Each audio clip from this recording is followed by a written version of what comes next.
Welcome in to episode 6 of the NFL Seekers podcast, where we'll be talking about one sleeper per round for the 2023 NFL draft. I'm your co-host, Danny, here with Josh. How are you, Josh? Excited?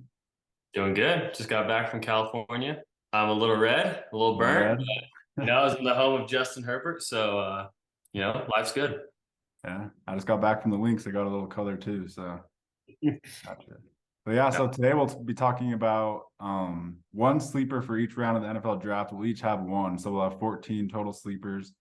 Um, It's kind of just who we think should go first rounds or whatever round we're talking about that might not go as high as we think they should. So yeah, we really wanted to do this episode to cover a lot of the sleepers we haven't talked about in our top 5 position ranking breakdowns. So yeah, I'm really looking forward to this one, talk about the sleepers. Yes, sir. Let's get into it. And you're gonna start us out first with your round one sleeper, right? Yep, I will kick us off with my round one sleeper. And mine is the offensive tackle out of Oklahoma, Anton Harrison. He's the youngest of all the offensive tackles. I love the player. He kind of just gets lost into the discussion with the emergence of Dwan Jones and Darnell Wright. And I love Anton Harrison. I love his upside. I think he has one of the best upside in the class of the tackles. He's super like good mover. I just think he should be a first round pick with his upside and with his frame and tools. I just think he's at first round tackle, and this tackle class is so good he might fall out. So This class is actually super stacked. I mean, we could have. I mean, he realistically really should go first round, but he might fall out of the first round. But he's a really fluid mover on the line, and he's a fun prospect to watch. And like you said, his age, he's got nothing but upside coming to him. He gets in the right system with the right offensive line coach to develop him a little bit. What did he give up? He gave up like what was it like at Oklahoma? It was not very many sacks. It was like not one. many. He's a very smooth left tackle. He's a very reliable pass protector. He reminded me of Charles Cross last year, out of Mississippi State. Just a super reliable pass protector. Super good with his feet. He moves like a tight end, which is like another reason I think he probably might go first round. I will say his knock is like he kind of needs another year in an NFL weight room. He could have used another year in college to kind of just fill himself out with some more muscle. But I love the guy, and I think any good offensive line coach would love to get his hands on Anton Harrison and have a solid left tackle that can step in and pass protect right away. And I think he's going to be really good. And where do you think his range is? Like, is it like 25 to like all the way to 40, maybe? Yeah, I think the earliest he can go at this point, other than the Steelers, would be the Jaguars at 24. If they really like him, I could kind of see that. But a lot of the mock drafts are having him in the second round now, which is kind of why I had him as my round one sleeper. It's kind of hard to have a round one sleeper, but It yeah, is, yeah. he needs to gain weight, so he might fall. He's a little raw. He's young, and I mean that's about it though, because he's a good pass protector, and I mean he's one of the better pass protectors right now. So I mean I would trust him right now and just let him develop. If I was a team like the Buccaneers who just lost their left tackle, I think I would definitely take a shot at him. But For sure. I love that. I love that first round sleeper. That's a good one. And it's hard to have a first round sleeper. yeah, But my first round sleeper is going to be Josh Downs, wide okay. receiver at UNC. Mhm. And he was so hyped up coming into like last year. I mean, I feel like he's just been so ultra productive that people are kind of just like forgetting about him. I mean, he does have a couple knocks, and his knock is size. He is undersized, and where teams are switching to bigger slot receivers because I mean his role is going to be he's a true slot receiver. I don't think he can really play outside, but I think he's going to be a damn good slot receiver in the inside. But yeah, I mean that's his knock, his size. I think that's the only thing holding him back from being a bona fide, maybe even top 20 pick. But he might fall out of the first round. But I mean, he was ultra productive. He had 195 catches for 2,300 yards and 19 touchdowns in the past 2 years. So I mean, the production's there. I mean, he's got his route running's fantastic. His footwork is probably the best in the class. I mean, he's probably got the best footwork. Kind of when he's running his route reminds me a little bit of Keenan Allen with the footwork, but it's it's just the size is his only knock. And I think he should be a first rounder, but I think we probably will see him early day two. Yeah, I think he's by far the fifth best receiver in this class. Like, I don't think you could put him behind Mingo or Mims or anyone like that. Like, he's definitely a top five receiver. And like you said, he's been a hyped up prospect for years. He was one of the top receivers coming out in his class. He was one of the top receivers in college football at North Carolina for a while, and everyone knew he was going to be a top prospect. And players like that, the hype just kind of dies down on them just because they've been good for so long that people just kind of stop talking about him. But he's never gone out of the spotlight like Keyshawn Booty. He had a really bad season. Like a lot of those players will have a bad season, but Josh Downs has been consistent and his name's still here, and he hasn't really done anything wrong. And one thing Oh about yeah. him is his contested catches, dude. He is. I did not expect him to be that good at contested catches. He comes down with about everything. He really good at high pointing the ball. I mean, I loved watching him, and he's going to be a good receiver. Like the Saints in the first round should definitely take him if they're smart. Oh, that would be a good fit. I would love that. I'd love to see him on the Saints and with Derek Carr too. I think that would be a, I think that'd be an ultra good fit. But yeah, I mean, the production hasn't fallen off. I mean, he's got great route running. I think he can run every route. His route tree is fully developed. It's just the size that'll probably knock him out of the first round. Yeah, yeah, no, but I love him. He's a great prospect, and he's going to be good. Oh yeah, I'm excited to see where he goes. All right, and let's hear your number two.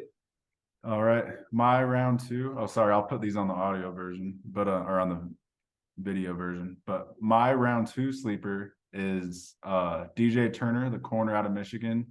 One of just the most fluid, just athletic corners. And I just love him. I thought he was just going to be a speed demon, and that's it, just fast and not that technical. But then I went back and watched him, and he was really good at like staying blanketed on receivers, and he was really good at mirroring. And he's a really good cover corner for how fast he is. I was surprised at how well he moves his feet, and I think he's going to be a great corner with the tools that he has. I mean, he has some of the highest tools in this class.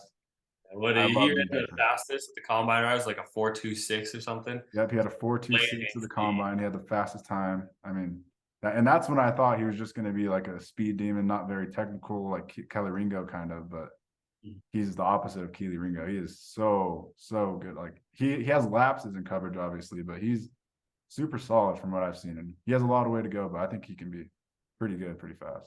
Yeah, and he played at a big time school, so he's playing a high level of competition. My question for you is: do you see him as more of a corner or more of a safety?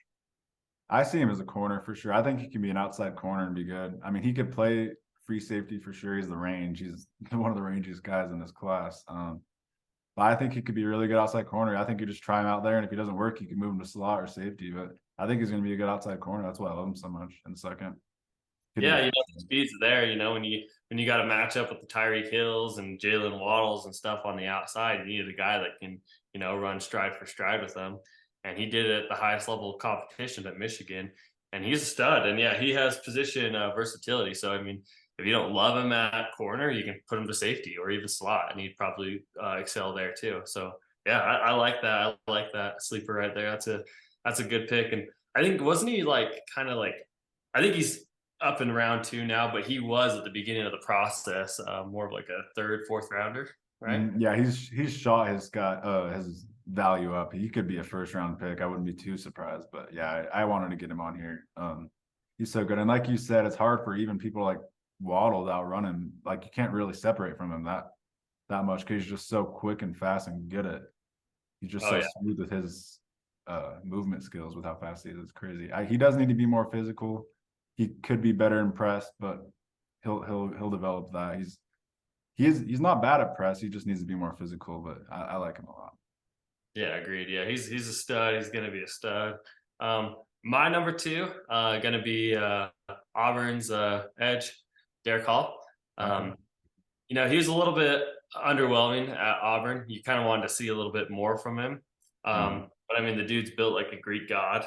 He's got one of the best. I think he's got one of the best get offs in college football. I thought he's one of the best at getting off the line, and he kind of fits that 3-4 outside linebacker edge type. I mean, he could probably stand up off the edge and rush. But like, I'd honestly love if Denver, your team, had like a second round, um, pick, that they could take on him. I feel like in a system like that, kind of that Fangio scheme, he'd probably excel. And I think he's gonna be, I think he's gonna be a good starter for a long time. I think he's got the traits and everything. I think you just got to get him a good edge coach at the next level and develop him and his pass rushing skills a little bit more. Yeah, I like him immediately day one as a run defender. He's super solid, sets the edge good. I'm a little lower on him, I will say. But I get what you mean. He's a nice high floor player that you can develop into something, a good starter. Yeah, he was very underwhelming at Auburn. Like he definitely disappointed. You wanted to see more of him when you're watching the tape, but he's got one of the best get offs. He's got the traits. If he was a little bit more productive at Auburn, he probably could have been a first round pick. But I think that's what's going to possibly put him into the second, third round. And if you get the right coach, the right defensive line coach to coach him up, I think he could be a steal in this draft. Mhm. Yeah, really good player. I like him. All right. Where do you think he'll go? I honestly think he will end up going end of round two. Probably a little bit later. Like, gosh, probably around like the 20s in round two is where I would say his right where you feel comfortable taking him. Okay, but you'd personally be taking him, or you'd personally be comfortable taking him anywhere in the second round? Yeah, I think he could go top five in the second round. I wouldn't be mad about it. I think all the traits and the upsides there. So, and like you said, day one, he's really good. He sets the edge for a good run defense. I think it's just his pass rushing skills a little bit underwhelming, but he's got a great get off. So, I think there's upside right there. Yeah, the Falcons make sense to me too. Like early second round, they seem like a good fit. Oh, they need edge help bad, desperately. All right, and then let's get into your number three. My round three sleeper is the 6'3" receiver out of Tennessee. The other receiver, Cedric Tillman, I think is the best receiver out of Tennessee in this class, I'll say. There's just not many receivers with his skill set. In this class, he's just a big beast, got a nice frame. He comes down with just about everything, anything. I love him. He's super unique in this class, like I said. I mean, him, Quentin Johnston, Mingo, like there's not too many bigger framed receivers that can come down with balls in the end zone. Yeah, So he's like that true like X size receiver. He's got like that bigger frame, the guy you kind of want to throw it up to. You feel like comfortable, and I feel like he's got like a. I feel like like Tennessee, you didn't see Jalen Hyatt run like the whole route tree, but you saw Cedric Tillman do that, and so he ran he ran almost every route at Tennessee where you didn't see that from the other receivers, and he did it at a pretty high level, and he's got the size, the weight. So yeah, I like that. I like that a lot for your third one. yeah, he plays like he has a basketball background. He just comes down with about everything. You throw it to him in the red zone, he'll come down with it. He's a good blocker. He's physical. I like him. Just throw it up to him, box out their corner on a fade. It's something not many receivers can do in this class. So I think his stock going to be risen. I think he could go in the third round, early third round, just because of that. Oh, for sure. And mine's gonna be probably a little bit more upside for my third guy. I have Jonathan Mingo as my third round guy. I think if it wasn't for poor quarterback play, he'd probably be a little bit higher on people's lists. You know, but I mean, he's one of those old Miss receivers that's just built, different. Like, you kind of look at how big AJ Brown and DK Metcalf is, and you're like, where are these guys coming from? And Jonathan Mingo is no different, but I mean, he's kind of built like a running back. He's 6'2", 220 pounds, runs a 4.46. He's got like the build of a running back that can run routes, and he can get vertical. I think his ability to get vertical is one of the best parts about him at that size, kind of like an AJ Brown getting vertical. A big hard dude to box out. So I think he's got tremendous upside. And if he would have had a little bit better quarterback play at Ole Miss, we'd probably be talking about him maybe early day two. But I think because of that reason, he's going to fall into the third, fourth round. Mhm. Yeah, I think he could be a second rounder. He's really starting to rise up boards, and yeah, I saw the same thing you saw on tape. He's a good player. He comes down with just about everything. He's fun. Yeah, he's definitely one of my favorite players in this. One of my favorite receivers in this class. I feel like him and Cedric Tillman are pretty similar. I think Minga's a little better though, actually. Um, Yeah, they're both those bigger physical X receivers that, and there's not too many in this draft. You're not getting those big physical guys.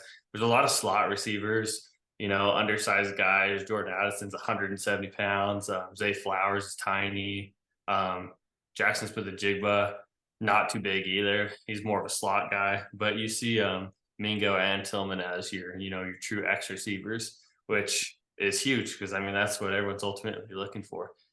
yeah, that's the thing. Like I was struggling to come up with names of big bodied receivers on the outside other than Tillman, Mingo, and like Quentin Johnson. So yeah, they're gonna not many in this class, and they're gonna get drafted higher than a lot of these smaller guys like Tank Dell and all those guys will just kind of blend in. But yeah, I think these guys will stand out to the GMs. For sure. All right. And now who's your fourth rounder? Round four, we got an offensive lineman, guard from NC State, Chandler Zavala. I love this guy. He's a large bear of a man. He's agile and he's got fantastic movement skills for how big he is. I mean, he's really fun to watch. He doesn't have that much experience, and I think a year in an NFL offensive line coaching room and weight room, he'll be great because he's a really good pass blocker, one of the better interior pass blockers already in this draft, and he's a bear, so he'll be able to be a good run blocker with some good coaching. I'm not worried about it. So I think he's going to be really good and starting really soon. I like that. I don't know who he is. I've seen his name. I haven't watched any tape, so that definitely is a sleeper for me. I'll have to watch a little bit more tape on him. But he's a big bear, is what you're saying. He's a big guy on the interior side. And he played at what was it, NC State? Yeah, it's not hard. It's not easy to get NC State tape, but yeah, I think he played left guard at NC State, but he can play either guard spot. He's just a big guard, but he's just got great technique with pass blocking, and he was just a great pass blocker at NC State. The only thing knocking him back is just his experience. He didn't play a lot, but I mean, he's rising up boards for a reason. I think NFL coaches are just going to love to get their hands on him, and his technique's already great, and I can't wait to see what he turns into. I like it. I like it. All right, and now with my fourth, it's going to be Gervon Dexter, formerly. Do you know actually kind of a little funny story? He was actually the number one recruit out of high school over Jalen Carter. Mm-hmm. So that's kind of a funny little stat for you. So he was super highly recruited, ultra big dude. I think he's like 6'3", 310 pounds, a true one technique. I like him in certain NFL defenses, guys that are playing a 3-4 and need that one technique to just eat up the run game. I think he was a little underwhelming at Florida too. I think he was leaving a lot on the field. His effort wasn't very great. But I think in the NFL, under the right circumstances and the right defense, I think he could be a stud. He's a big boy that can just plug that A gap up, and in a 3-4, when you need a big dude to take on double teams, I think he can be that guy. I'm really happy you mentioned him. I wanted to talk about him. He's got some of the highest upside of the defensive interior of anyone, and he's not really talked about much. He's gonna go high. I could see him being a third round pick. I wouldn't be crazy surprised if he was a late second round pick. He's just got, like you said, crazy tools. He was a top recruit coming out, and he didn't put it all together at Florida. His get off was the worst get off I've seen in a while. That's like his one thing holding him back. He just doesn't really get off the ball well. But he's got all the pass rush tools in his bag. He's a really good player, and his frame is good, and I think he has all the potential in the world to be a really good D lineman coach He just left a lot on the field. He's kind of underwhelming, and that's why he's not being mentioned as a first or second round. I mean, he could possibly sneak in the backside of the second round just because he's got the traits and everything. But he was very underwhelming, and that's why I think we see him fall down the boards a little bit. But yeah, he's a monster of a man, and he'll be fun, to see where he goes and where he fits in. I'd like to see him personally in the 3-4. I think he'd be a stud. but it's a little bit of effort and got to get better at that get off for sure. Mhm. Yeah, but he has all the tools, and he once he reaches that upside, he could be scary for sure. I'm excited to see where he ends up, see what coaches get their hands on him. Yes, sir. All right, now what round are we on? 5? Round 5. Yes, sir. I'm going with another offensive player. It's gonna be one that not many people know, but his name is Zach Kuntz, tight end out of Old Dominion. Oh, I Um, love that. I love it. yeah, a little backstory on him. He was at Penn State for 3 years behind like Pat Fryermuth and then another guy that's in this class, Brenton Strange. He was just their backups, never really played much. He transferred to Old Dominion this year, started 5 games, I believe, and he was the focal point of their offense. He was a beast. He came down with everything. He was great at separating and running routes for a tight end. And I guess I should say the reason that I have him here is because he had a 10 RAS score. He had the best Yes, he had the best combine in NFL history for a tight end. And we've mentioned RAS score on here before, but it's just like your relative athletic score to prospects that have came out at your same position in the previous yeah, draft. high weight, speed, verticals, all that stuff takes it all into a system and grades it. And he was a perfect 10. He was like the most athletic. He is the most athletic tight end we've ever seen from the RAS score, which is pretty exciting. Most athletic tight end testing in combine history, and that's just the player I want to gamble on. I want to take a 4th, 5th round, 6th round flyer on this guy 100% all day, even in this tight end class. He's Six top. seven, 6'7" too. Yeah, yeah. Six He foot oh yeah, seven. that's another thing. Yeah. He's 6'7". He shouldn't be that athletic. Like he's just a monster of a man. And it's not like he's always from Old Dominion. No, he's played 3 years at Penn State, who produces really good tight ends. He's gonna go higher than Brenton Strange, who was Penn State's tight end that started over him, and he's really good. So I mean, he's got crazy tools. Someone's gonna take a dart throw on him, and I can't wait to see where he ends up because he's a fun player and he's a boomer bust prospect. But if you hit the boom on him, he's gonna be one of the best tight ends in the league. Oh, for sure. And yeah, 6'7", just throw him up a jump ball. The dude's fast. It's going to be hard for linebackers or safeties to cover him.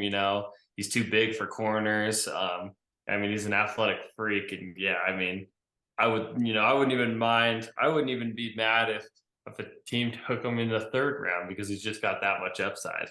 Yeah, I can see They'll that. probably fall, what do you think, 4th, 5th, 6th?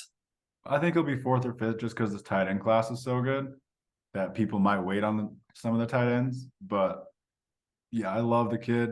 When you watch him at Old Dominion, he comes down with like some toe tap catches. He's just really good at getting open, and he just has a feel for the game that I think he's going to be a good player, man.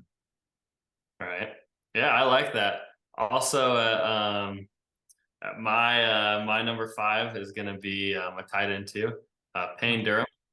Uh, Oh, Purdue. he kind of out of Purdue. He's kind of fallen under the radar. He kind of got hyped up at the Senior Bowl a little bit, and then he's kind of dipped down ever since. But he's just kind of an all around guy. I mean, my comp to him is Hunter Henry. He's a pretty good blocker, pretty good route runner. He's kind of a jack of all trades, master of none type of dude. Doesn't really thrive at anything, but he's good at everything. And I think he'll end up being a 4th, 5th round pick. And, I'd take Hunter Henry in the 4th or 5th round. I wouldn't be mad about it. He's a guy you can plug in your system, pretty smart dude. He tested okay. He's not going to wow you in anything, but he can do everything pretty good. So, as a second tight end on your team, a guy can develop, into a Hunter Henry type role. I'm totally okay with that in the 4th or 5th round. Yeah, I don't know too much about Payne Durham, but I do know the name because he had a good Senior Bowl, and I know he had a decent career at Purdue. So I do like him as a tight end 2 type, kind of with the Brenton Stranges and the Davis Allens and the Luke Shoemakers. I think he could be really good.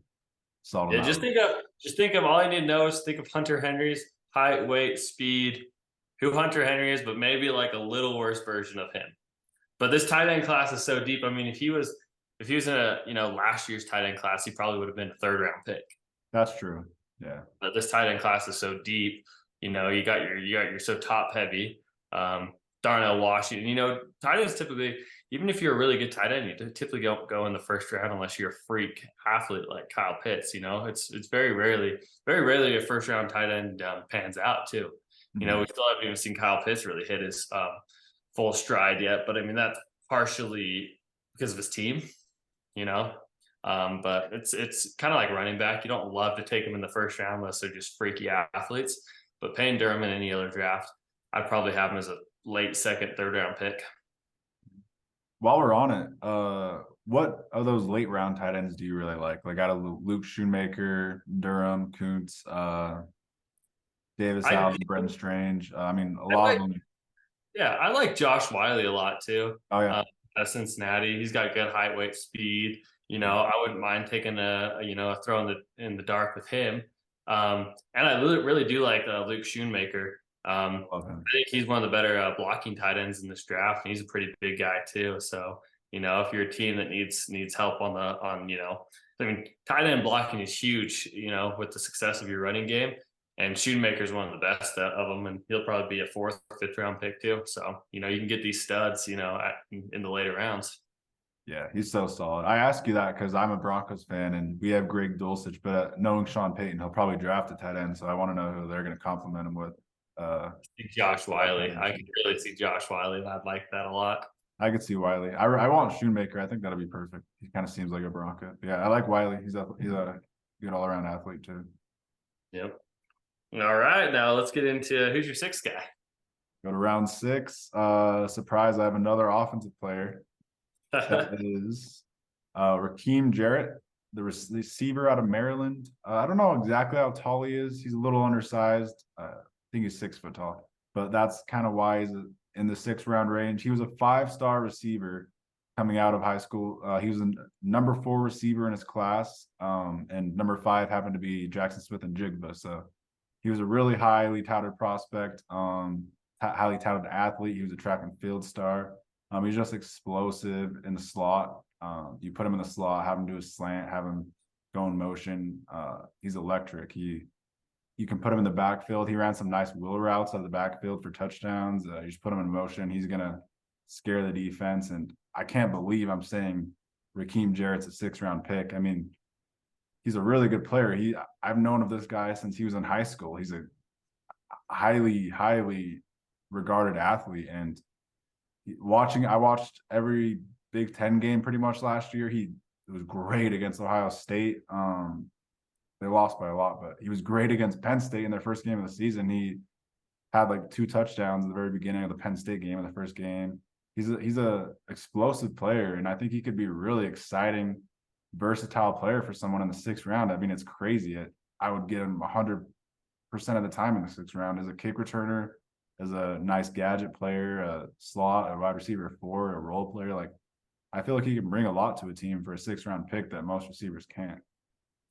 I'll be honest, I don't know too much about him, but you know, the way you're talking about him, and you know, if he was performing, you know, against high level of competition, Ohio State, Penn State, you know, Ohio State produces some of the best corners, and if he's putting up numbers against them, I thought it was mighty impressive. But I'll have to go back and actually watch the tape. So it's always fun about doing these sleepers is you'll say guys that I don't even know too much about, so I'll have to go back and actually watch him. But I'm excited.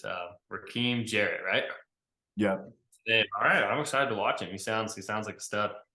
Yeah, no, I just think he's gonna have a nice role in the NFL. He needs to expand his route tree, obviously. That's why he's kind of down here.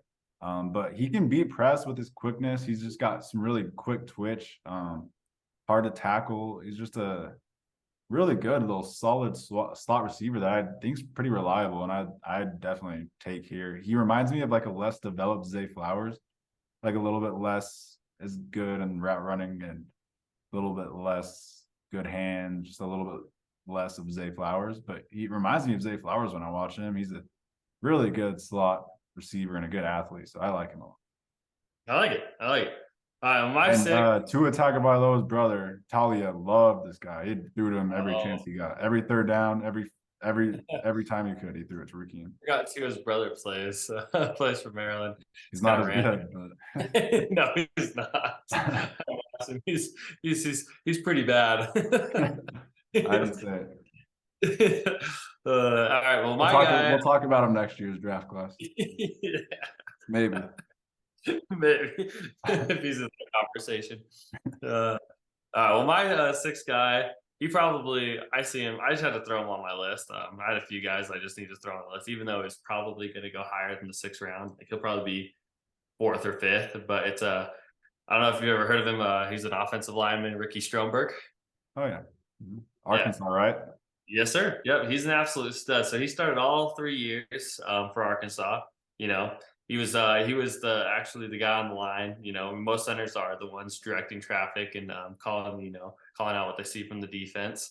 You know, getting the offensive line aligned to, and doing that 3 years in the SEC for Arkansas is a his coach was raving about him that he's one of the smartest players in this draft. Calling out alignments, coverages, everything for Arkansas.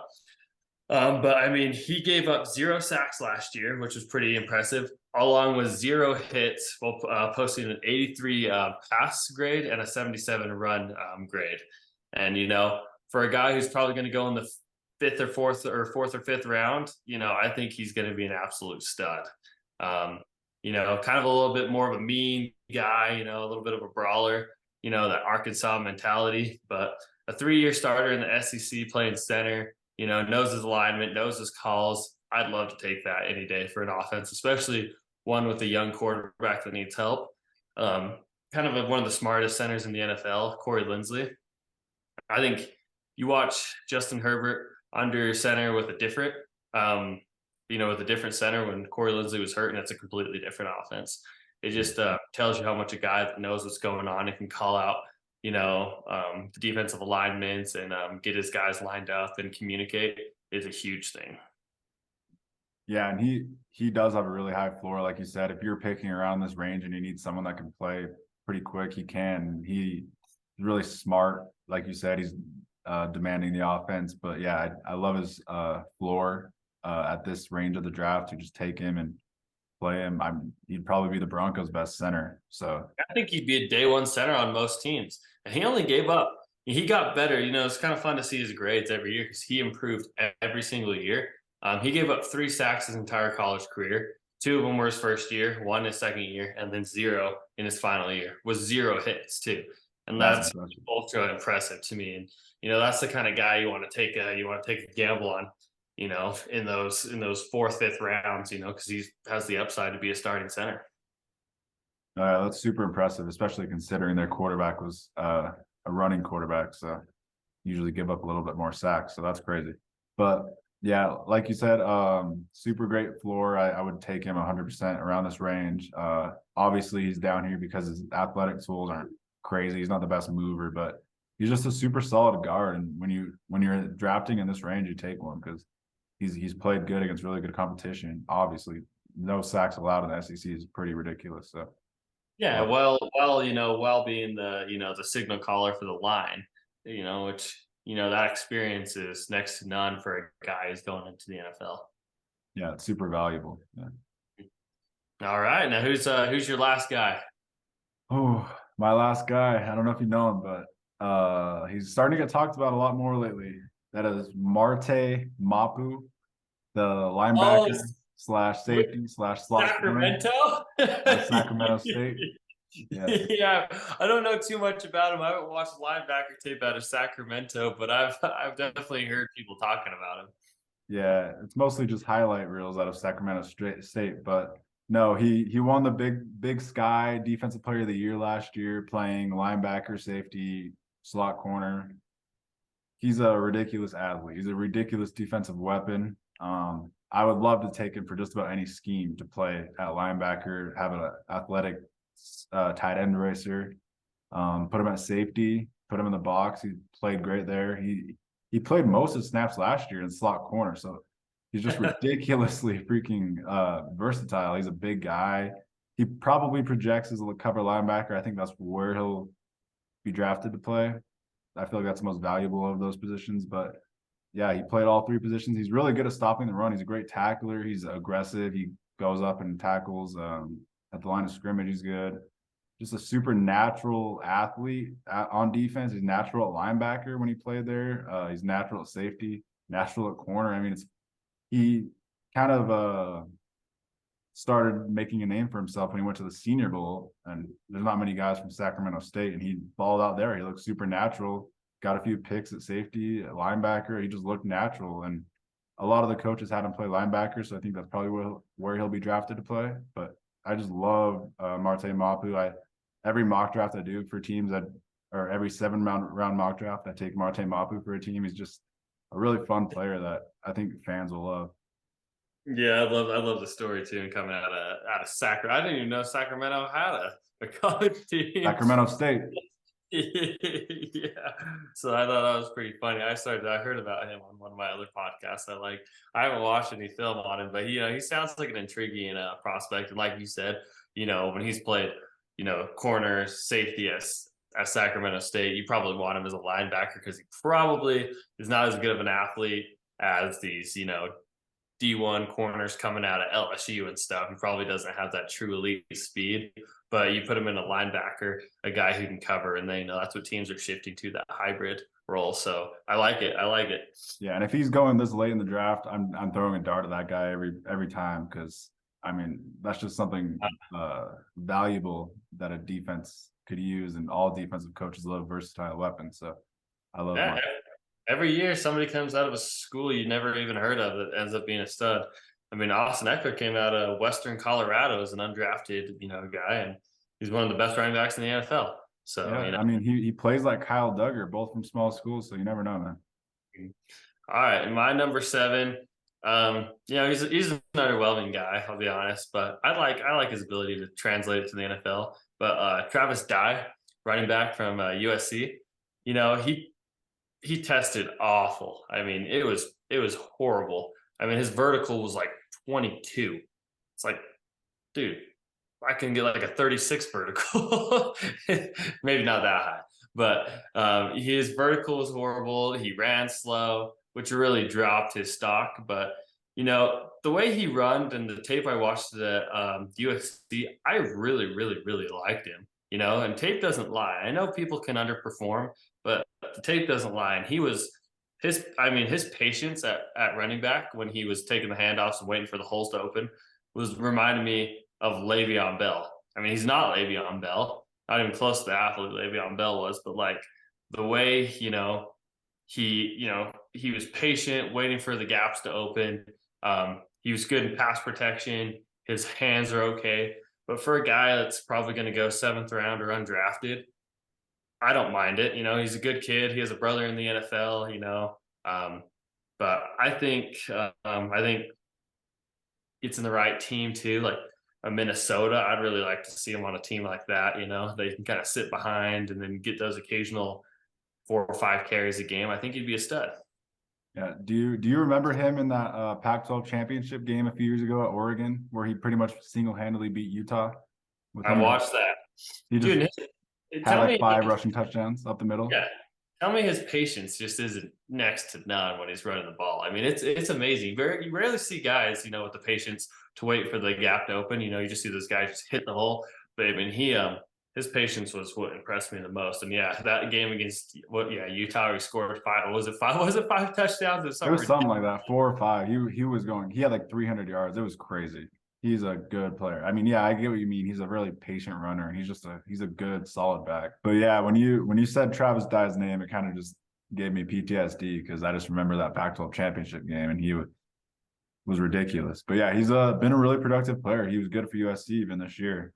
He's just a solid player, kind of like these other guys we talked about, like Ricky Stromberg. He's not going to wow you, but he's a good, solid, productive player. So I like that you put him here, and in the 7th round, why not take him? Yeah, for sure. Ultra productive player in the Pac-12. I mean, the dude scored a ton too. The production's all there. He underwhelmed with his performing, but why not throw a dart in the 7th round? The guy that was productive. Every year he was at USC, and the patience. He's the most patient runner in this class, which I think will go a long way in the NFL. So yeah, I really like him as the 7th round undrafted guy is probably where he'll go. But why not draft him? Why not give him a chance? Yeah, and he was a good receiving back too for Herbert. I remember for Oregon, he threw to him a lot. He was good at screens, and he took screens to the house a lot. I remember Caleb Williams didn't really throw to him as much, but Herbert loved throwing to him, and he was really productive after the catch. So yeah, I get what you mean. He could be a really kind of just slept on, just good, solid piece that can make a team for sure. Oh, for sure. Yeah, I'm excited. I'm excited to see where he goes. You know, it's every year you have these running backs that go in the seventh, sixth, undrafted that end up being studs. You know, Isaiah Pacheco last year. Who's it going to be this year? And I think it's a good chance it could be Travis Dye. That could be a productive starter for a team. You know, just underperformed. You know, in his testing, but he doesn't scare me away too much. You know, that's really not his game. He's not a freakish athlete, but he's a solid athlete. Yeah, I feel like he's just the same player as Philip Lindsay, which is like he was a productive player. If you just get him the right scheme and scheme him up, he's a productive, good player. He can just be a solid, all around back that can do good. And yeah, I love it. This was a fun one. I like the sleepers. And you know, if you guys haven't checked us out, check us out on YouTube so you can see the visuals. It's always kind of fun to follow along and see what we're putting down. Yeah, but this was a great one. I really was looking forward to the sleepers because this is my favorite part of every NFL draft is day 2 and 3. This is what most NFL rosters are built on, is just the later round sleepers. So if GMs can find some gems, then they've got some more job security. So Oh yeah, those are really important. this is how you build your NFL roster. You know, the undrafted dudes, the rounds 4 to 7. You know, this is how you become a GM. You know, you got to hit on some of these picks. You know, every year you got to hit on one. It's always fun to see who does hit and who gets it right. You know, and who the smart GMs are. So it's always kind of fun to follow their trends as well. Yep, it'll be super fun to look back at this, see how we did in a few years, see if any of these guys end up being really It'll good. be fun to see it next year. To see like, ooh, Yeah, that was good. We had Marte Mapu and Raheem Jarrett and Ricky Stromberg all, guys that most, the NFL fans don't know about. So Mhm. it's Yep. always fun to see who you hit on. Yeah. Hopefully all these guys get drafted around these ranges. But yeah, it's draft week. Just a few days till the draft. We're very excited. We're gonna get you guys at least one other episode. We're gonna get you a mock draft the day of the morning of the draft. Our final mock draft, what we think is gonna happen. We'll go really in depth on that one. If you guys can think of any pre-draft content though you want before the week's over, we can get it out. So comment, let us know what you'd like to see. But Yeah, full steam ahead into the draft. It's a big week coming up. You know, one of the most exciting times of the year.